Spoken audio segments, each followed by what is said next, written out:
સાબરકાંઠાના Vadali highway road પર હિંમતનગર ખેડબ્રહ્મા અંબાજી મુખ્ય માર્ગની બંને સાઈડમાં પાલિકા તંત્ર દ્વારા ફૂટપાથ સહિત લાખો રૂપિયાના ખર્ચે આઇકોનિક ફૂટપાથ બનાવાયો છે। જો કે પાલિકા તંત્રના અધિકારીઓને કોન્ટ્રાક્ટરોએ બુદ્ધિનું દેવાળું ફૂંક્યું હોય તેમ 45 લાખ કરતાં વધુના ખર્ચે તૈયાર કરવામાં આવેલો મુખ્ય માર્ગનો ફૂટપાથ વેપારીઓ વાહન ચાલકો સહિત પાલિકા વચ્ચે વિવાદમાં ઘેરાયો છે। વડાલી શહેર વચ્ચેથી પસાર થતા સ્ટેટ હાઈવે રોડની બંને બાજુએ રાહદારીઓ સહિત શહેરીજનો માટે ચાલવા તેમજ બેસવા માટે 45 લાખ કરતાં વધુના ખર્ચે ફૂટપાથ બનાવતા લાખોની ગ્રાન્ટ વેડફાઈ છે। વિકાસ સમસ્યા બની રહ્યો છે।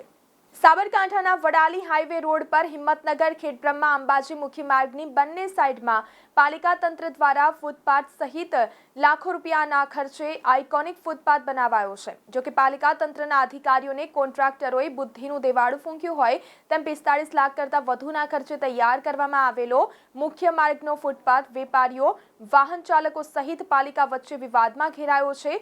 વડાલી શહેર વચ્ચેથી પસાર થતા સ્ટેટ હાઈવે રોડની બંને બાજુએ રાહદારીઓ સહિત શહેરીજનો માટે ચાલવા તેમજ બેસવા માટે 45 લાખ કરતાં વધુના ખર્ચે ફૂટપાથ બનાવતા લાખોની ગ્રાન્ટ વેડફાઈ છે। વિકાસ સમસ્યા બની રહ્યો છે। ગત તારીખ 30/4/2025ના રોજ નગરપાલિકામાં 2 ઠરાવ કરવામાં આવ્યા। એમાંથી એક ઠરાવ એવો હતો કે નગરપાલિકાને સભાખંડનું રિનોવેશન કરવું।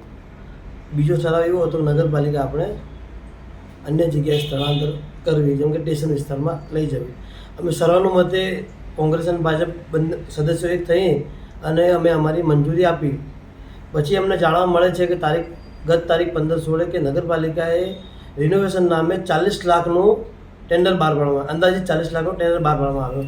તો અમને જાણવા મળ્યું એટલે મેં પ્રમુખશ્રી અને ઉપપ્રમુખશ્રી બંનેને રજૂઆત કરી, પણ કંઈ મને જાણવા મળ્યું નહીં। તે પછી મેં મારા કોંગ્રેસ સદસ્યોને જાણ કરી અને વિરોધ પ્રદર્શન માટે એક આવેદનપત્ર આપવાનું નક્કી કર્યું।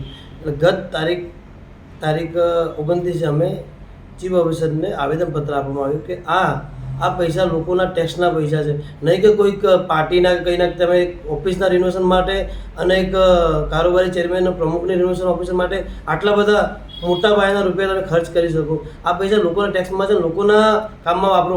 જેમ કે ખેડબ્રહ્મા નગરપાલિકાની અંદર લોકોને પાણીની સમસ્યા છે, પાણીની પરબ નથી, પરબો છે પણ ત્યાં પાણી નથી, ઘણું બધું જરૂરિયાત કામો છે, બગીચાની જરૂરત છે, એમાં ખર્ચ કરો ને।